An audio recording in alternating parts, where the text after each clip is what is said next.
One of the ways that all of us, in a variety of ways, try to find meaning in life is by defining ourselves according to what makes us unique, according to what makes us different than everybody else. One of the ways that we try to find meaning in life, one of the ways that we try and generate value and worth, one of the ways that we try and find satisfaction and justify our existence and validate our life and all of that stuff is by trying to discover what sets us apart from other people. Trying to find our niche, what makes us unique, what makes us different. I mean, I don't know if you've seen the recent Dr. Pepper commercials, but they're all about being one of a kind, you know? And the point is to get more and more particular until you're left with the ways in which you're distinct, until you can find some measure of value and worth and significance by being one of a kind. Okay, we all do this, as I will show you, in a variety of different ways. Now, we want to affirm that the Bible says very clearly that we are fearfully and wonderfully made, that we are fashioned by our Creator unlike any other person. There are no other people that are exactly like you. There are no other people that are exactly like me. But this passage here forces us to face the fact that despite all our attempts to separate ourselves and become one of a kind, at the level of need, we are all exactly the same. In fact, in chapter 2, verses 11 through 22, the verses that Adam preached from a couple weeks ago, those verses are all about how Jesus has broken down the dividing wall that separates different kinds of people. And the issue that the Apostle Paul addressed there is Jews and Gentiles, or non-Jews, being divided on the basis of religious and ethnic criteria. Okay, now this was a huge deal, as I'll talk about in a minute. I mean, for Paul to come and say that non-Jews now have equal access to the grace of God, and that the grace of God has now been revealed for non-Jews as well as Jews, that was huge back in that day. Scandalous, okay? It would be like in some circles today saying that God's salvation is equally for the Democrats as it is for the Republicans, okay? I mean, I've talked to some Christians, literally, I've talked to some Christians who think it is impossible, regardless of your political persuasion, okay, or convictions, think it is impossible for someone to be both a Democrat and a Christian at the same time. Okay, now if you think that's scandalous, back in Paul's day, which, by the way, I always remind people, I say, the godliest man I know is a Democrat. And they're like, that's impossible. I said, yeah, his name is Billy Graham. We call him Daddy Bill. He is technically a registered Democrat. Okay. Anyway, I know, it's stink, but it was like, whatever. If you think that's scandalous, all right? I mean, in Paul's day, for Paul to announce that Gentiles, non-Jews, uncircumcised people who were not given the law on Mount Sinai, okay, people who did not have a special, unique relationship to God by virtue of God's revelation under the Old Covenant, that they now had equal access to God because of what Jesus has done, that was 10 times more scandalous, okay, back in those days. 10 times more. So in chapter 2, verses 11 through 22, Paul is addressing there. I mean, he drops this incredible bomb. And he says that there is no division any longer between Jews and non-Jews as it concerns the gospel, as it concerns the distribution of God's grace. There is none, okay? And according to the Israelites of that day, because they were the ones, as Romans 9 says, they were the ones who had been given the law, they were the ones who had been given the prophets, they were the ones who had been given special attention by God under the Old Covenant in the Old Testament, to say now that these non-law abiding, uncircumcised, irreligious people have equal access to God because of what Jesus has done? I mean, it was a cultural explosion to even say something like that. Okay, there was a tremendous amount of pressure and we see that when Paul confronts Peter. We see that where Peter the apostle is suffering under the pressure of the Jews thinking that the Gentiles were second-class citizens when it came to the things of God. And so when Jewish leaders came, Peter separated himself from the Gentiles, and Paul said, "What are you doing? I mean, what's the matter with you? Okay, you're caving under the pressure that these people have put you under to say, hey, listen, Peter, you're a big shot. You're sort of the foundation of the church, and you're now mingling with these people as if they are equal to us? It's impossible." So this is a big deal for Paul to address that before God, there is no difference between Jew and Gentile. And what we see in these verses is that because there is a universal solidarity of sin, there are no grounds, whether moral, ethnic, economic, social, intellectual, or religious, for ultimate segregation. No grounds. Okay, we are all the same at the point of need, that we are sinners, and we are all the same at the point of salvation in terms of what Jesus has come to do for sinners. So I want to develop this under 2 points. Number one, the solidarity of sin, and then the second point will be the solidarity of salvation. One of the ways that we try and justify ourselves is by comparing ourselves to others, and we all do it. We all do it. It's instinctive. It's so instinctive and it's so natural that oftentimes we don't even realize we're doing it, okay? I may not be as beautiful as her, but I'm smarter. I may not be as successful as him, but my marriage is better. He may be a better student, but I'm a better athlete. He may have more money, but I'm less materialistic. Okay, we do this all the time. I'm more generous than he is. He may actually have more money, but I'm more generous than he is. Okay, we do this all the time. It's instinctive. We try to justify ourselves and we try to validate our existence by comparing ourselves to other people and desperately trying to find something, some way in which we are separate from them, therefore better. We naturally look down on other people in order to feel better about ourselves. We compare, we contrast, desperately trying to find some way in which we are a leg up on the other person. I see this all over the place. I see it in me, I see it inside the church, I see it outside the church. Siblings do this, politicians do this, husbands and wives do this, Christian leaders do this, okay, different denominations do this. You Baptists might have a bigger church, but we Presbyterians are more doctrinally sound, or you Presbyterians might be better on theology, but we Pentecostals know how to worship the living God better, okay? You may get invited to speak at more conferences, but more people read my books, okay? I see this all the time, okay? All the time, inside the church. And I see it outside the church, or the way people inside the church think about people outside the church. We are what is right with the world, and they are what is wrong with the world, okay? When we begin to define ourselves by how we are separate and therefore better in that regard, self-righteousness flourishes in that kind of a context. We believe that separation generates identity. Okay, we believe it. Separation generates identity. If we can define ourselves by what makes us unique, we'll be somebody. People will take notice. I have a friend named Aaron Zimmerman who recently said that a friend of his had quit Facebook not long ago, okay? And she reported to him that as a result of quitting Facebook, okay, because she had been so obsessed with Facebook, that she decided she needed to quit. And so as a result of quitting Facebook, she told him that her stress and anxiety level decreased immediately.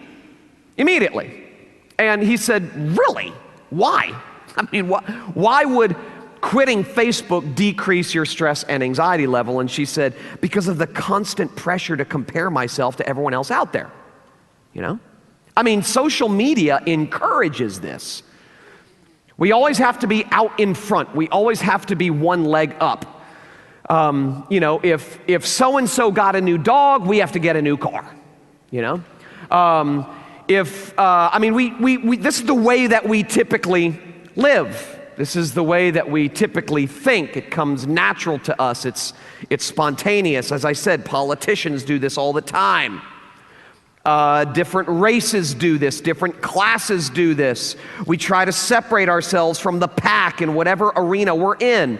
Parenting, marriage. I mean, how many of you, I know I have, how many of you have for at least a moment felt better about your parenting or your children by looking at someone else's children?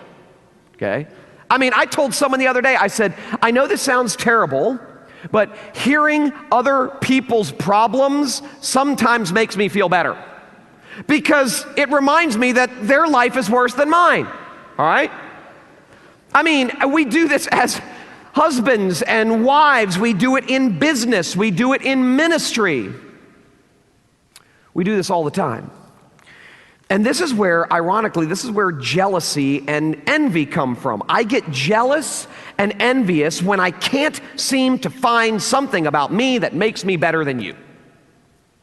If you really want to get under the surface and get to the heart of jealousy and envy, what produces jealousy, what produces envy, where do these emotions, where do these feelings, where do these postures come from? This is where it comes from.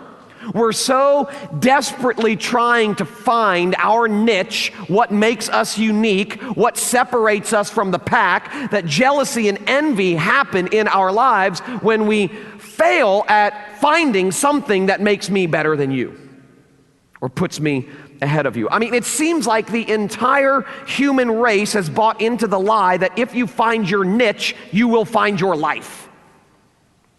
Okay, and we all suffer from this in a variety of ways. And the point that Paul makes here is that beneath the 10 billion real and important ways that we are different, we are the exact same at the point of need.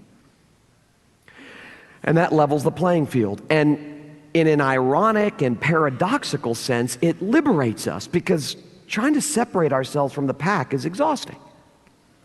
You know, living life to find your niche so that you can discover meaning and value and worth and significance is absolutely exhausting.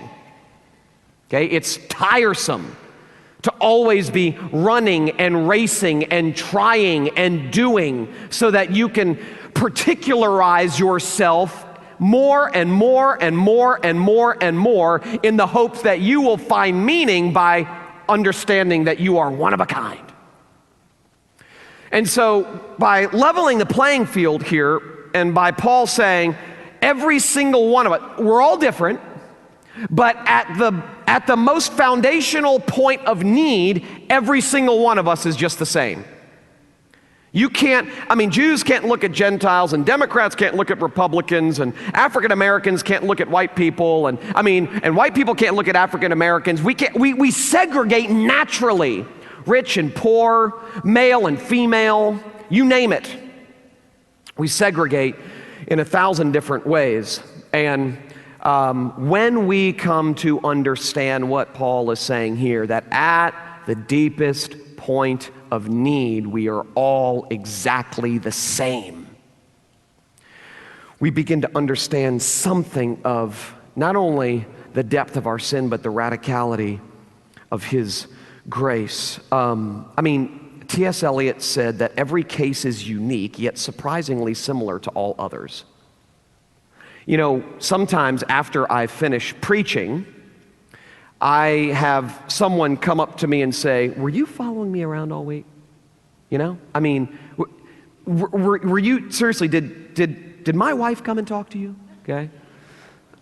Did my husband come and talk to you?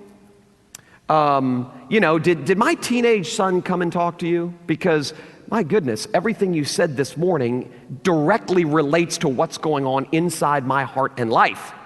You sure you didn't follow me? And I always say, yes, I did follow you. No, I'm just kidding. I've never followed any of you. I have better things to do. And I don't want to know what you're doing, to be honest with you. But I said, the reason it only seems like I followed you or talked to your wife or talked to your husband is because while every case is different, all of our experiences are strangely unique. I know my own heart, therefore I know yours, okay? I mean, it doesn't matter what the peripheral circumstances are. Because I know me, and because I know what I struggle with, and because I know what the struggle of human beings has always been since Genesis chapter 3, I know you too, and you know me. We're all remarkably different in 1,000 different ways, God-given ways, but we're all strangely similar. We're all broken people living in a broken world with other broken people. And this mystery that Paul talks about here, that the Gentiles are fellow heirs, reveals that there's a problem, a need that is more fundamental than the divide between Jew and Gentile. And as I said, this is unbelievably controversial because, Jews would be the equivalent of inside the church people who grew up in church. And Gentiles would be the equivalent of outside the church people who did not grow up in church, non-church people. And for Paul to come in and say that the Jews are no better off before God because of sin than the Gentiles, they were like, no, wait a second. I mean, they found their identity. The Israelites found their identity in being better than the rest of the world as it concerned the things of God. So for Paul to say, before the throne of God, you are just as bad and guilty as they are, and therefore God's grace is distributed to both you and them. I mean, they would want to say, listen, okay, Paul, we get it that we have a need, but please don't tell us again that their need or our need is just as big as their need. Don't tell us that. I mean, we might need God's grace, at the level of 6. But they need God's grace at the level of 10, okay? Now, all of us do this. This is nothing new. That's why T.S. Eliot was able to say every case is unique yet surprisingly similar to all others. This posture hasn't left. Okay, it happens. It doesn't happen necessarily, especially in our country here, inside the church, that sort of thing, between Jews and Gentiles, all right? But when you start thinking about the ways that we think about other classes, other people, other races, other persuasions, whether they be political or theological or whatever the case may be, we can't help but find our identity, or at least seek to find our identity in how we are different and therefore better than that guy over there. There is a class of people, there is a particular person. Every single person in this room fails at every level, including me, fails at every level to think that before the cross it's a level playing field. We may say that, okay? We can say that because we know that that's true. If you know the Bible, you know that that's true.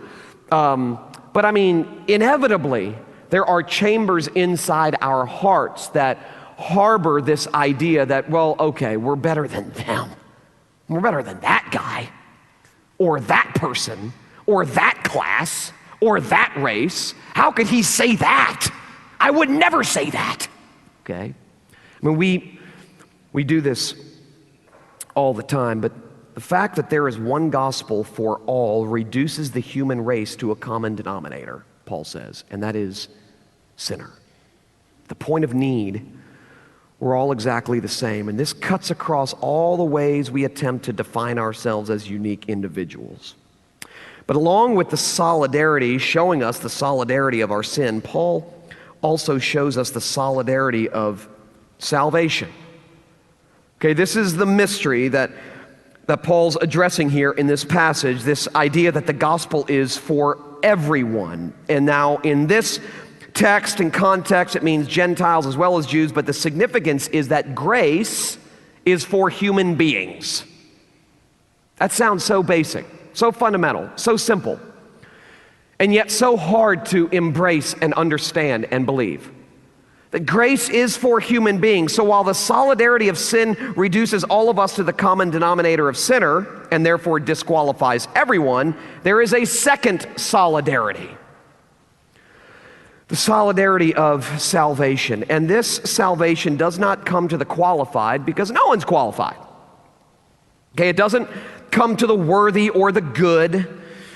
It comes to human beings who are stuck in the solidarity of sin. Grace is not for the righteous, but for the sinner, not for the qualified, but for the disqualified. Okay, that's what Jesus said when he said, I have come not to save the righteous, but the unrighteous. Some people have read that and said, well, that distinguishes two classes of people. There is a grouping of people that are righteous and therefore don't need the help and rescue of Jesus. But then there's another group of people, let's call them the unrighteous, who are so bad that they need the help and the rescue of Jesus. That's not what Jesus is saying. He's not saying, I've not come for the righteous, I've come for the unrighteous. I've not come for the healthy, I've come for the sick. What he's saying there is not that there are some who are righteous and others who are unrighteous, that some don't need saving and others do. His point is that all of us are unrighteous. And we all need saving. Some know it and others don't know it. Some are aware of their desperation and others are unaware of their desperation. I was in, where was I? I don't even remember. I was somewhere this week, Oklahoma City. Don't ever go there. Not a very cool city, forgive me, but I was happy to fly in and fly out and all that stuff. It's cold. You know, can I just say something, okay? For all of you who live here part of the year, why do you go back? I'm serious. I mean, every time I land in Fort Lauderdale, every single time, I'm like, I would never, ever be happy living anywhere else. You know, I come from these places that have bad restaurants and cold weather and people are strange and I am clearly better than all of them, and I come back here and I'm like, now these are my people, you know? Anyway, I was in Oklahoma City this past week looking for Kevin Durant. Couldn't find him. And I told the group of people that I was talking, I was Oklahoma Baptist University. And I said, there aren't two groupings of people, those who are desperate and those who aren't desperate. There are two groupings of people, those who are desperate and know it, and those who are desperate and don't know it. And that's true for all of us, that Jesus said, I came not for those who think they don't need me. I came not for the righteous who think that they can stand just fine on their own 2 feet. I came for the unrighteous, the broken, the burnt out, the weary and heavy laden, those who have crashed and burned. I've come for those who are increasingly aware of the train wreckedness of their life. It's only when we are on our backs that grace seems good, alive, helpful. And so the mystery here that Paul is talking about is that grace is unconditional, that Jesus comes as God's saving and rescuing I love you with no conditions and no strings attached. That's the mystery here. So seemingly impossible to believe. Not only do we segregate ourselves from other people, we segregate ourselves from ourselves in terms of qualifying for God's grace. There's no way. Some of us think that we don't need God's grace. We're strong and we're mighty and we don't need the help of God, okay? Others think we're way too bad. We disqualified ourselves long ago. You may be in such a pattern of sin right now in your life, secret sin that nobody knows about, okay? And you're thinking to yourself, I am disqualifying myself for God's grace right now. Right now. And Paul comes to us with great good news and says, grace is for sinners. Grace is for sinners. Grace is for the unqualified, the unrighteous, the unloving, and the unlovable. Grace comes our way minus our merit. Grace is one-way love. Grace is God's, as I said, saving, rescuing, I love you in the person of Jesus with no strings attached and no conditions. And this is seen in verse 8, where Paul says, my life is a demonstration, a witness, a testimony of this mystery. I'm the least of all the saints. It's amazing to me that when Paul describes himself, he always describes himself as being weak and sinful. It's amazing to me that Paul is always describing himself as being the chief of sinners, the least of all the saints, the guy who the guy who wants to do things that he can't do, and the things that he shouldn't do, those are the things that he does. Wretched man that I am. This is Paul's description of himself. He's remarkably in tune with God's diagnosis of him as sinner.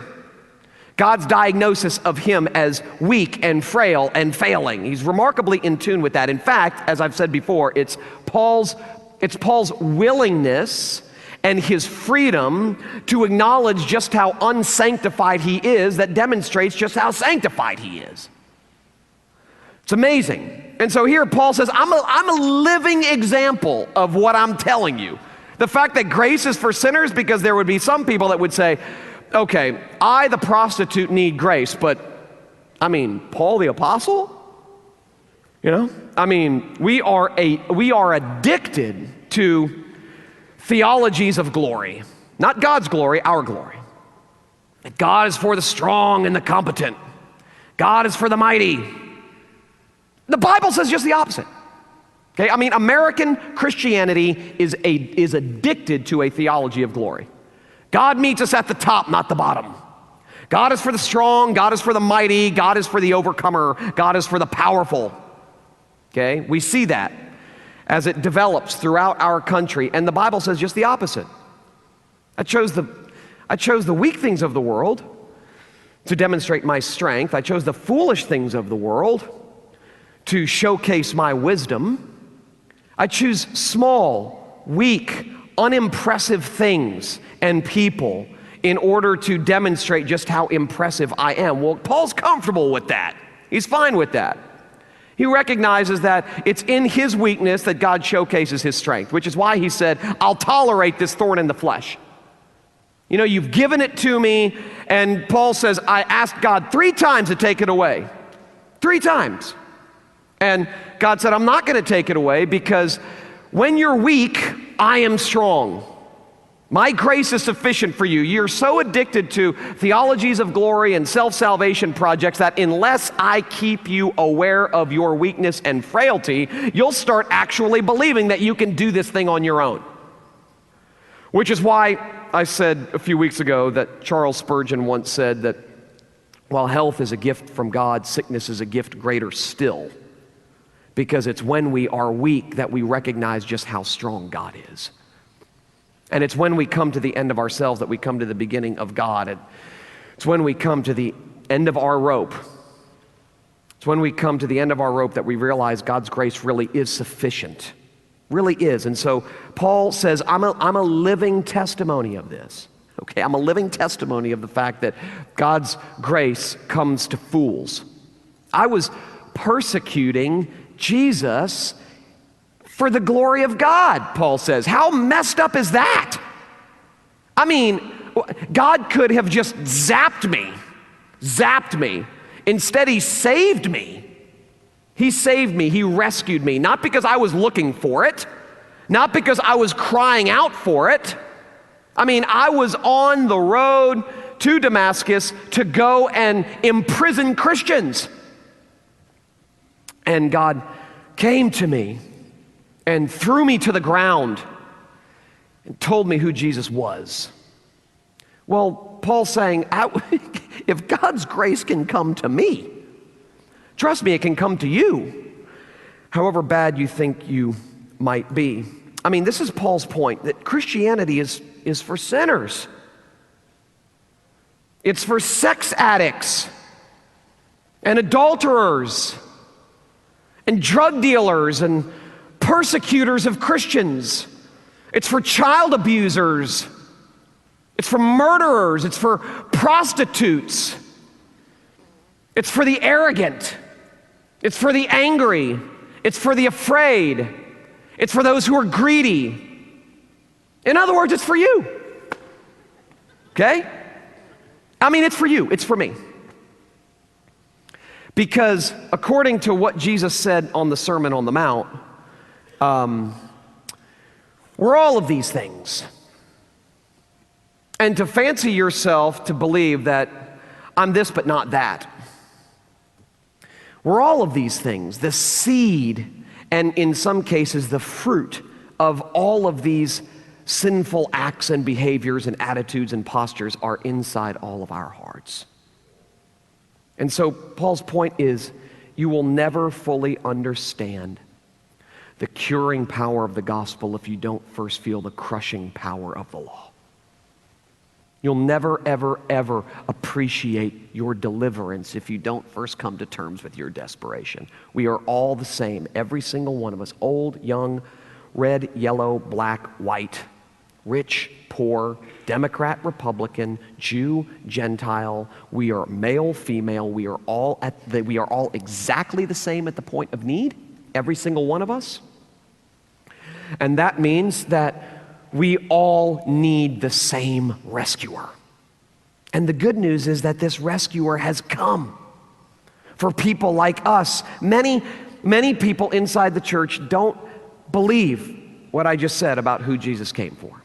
We might say it. We don't really believe it. Jesus came for sex addicts? Come on. I mean, as if the courts of heaven are going to be populated by the clean. I mean, really? We will be clean. We will be clean because we have been thoroughly from head to toe washed in the blood of Jesus. Underneath that blood, we're all dirty. Okay? And so, I mean, really, Jesus came for adulterers? He came for drug dealers? Well, if he didn't come for sinners, who'd he come for? I mean, Christianity too often in our day is seen first and foremost as a vehicle for good behavior and clean living rather than the only recourse for those who have failed over and over and over and over again. Okay, did you hear that? Let me say that again. Christianity, all too often in our day, is seen first and foremost as a vehicle for good behavior and clean living, rather than the only recourse for those who have failed over and over and over again.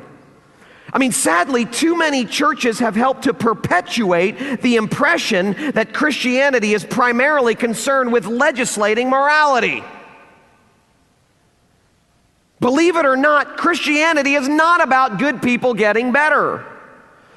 If anything, it's good news for bad people coping with their failure to be good. That's what it's about. Okay?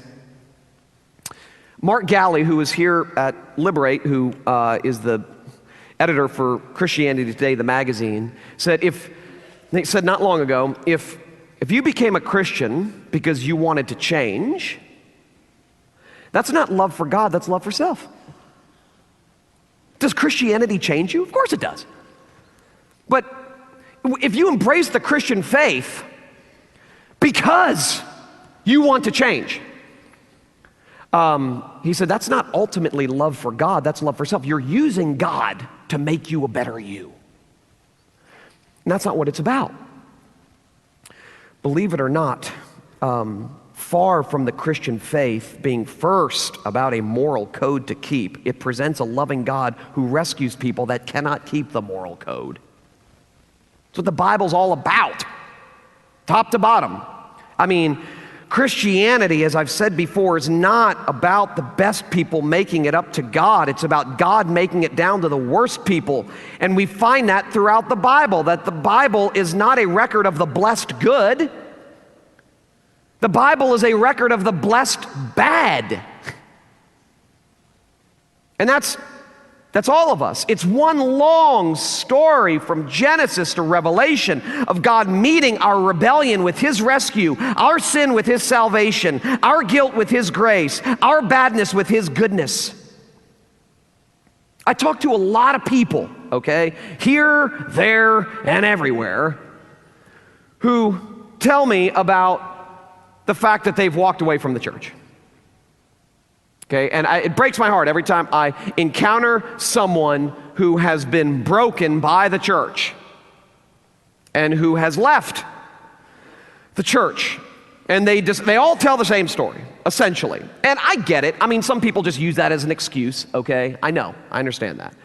And my growing up in church was wonderful, okay? I grew up in good churches and grew up in a good family and didn't grow up in legalism and moralism and all that kind of stuff. Well, a little bit, but not a lot. But I talk to these people, and they tell me in various ways that they've walked away from the church not because they're walking away from Jesus, but because the church has walked away from Jesus. That really, church has become a place where clean people gather to celebrate their cleanness by way of separating themselves from everybody else's dirtiness. You know, Steve Brown, who was here at Liberate, the deep voice, whose wife told him one time, "You have the perfect face for radio." That's not really nice, is it? He loves to tell that story. I said, "Why'd you get into radio?" He said, "Well, my wife told me I had the perfect face for radio."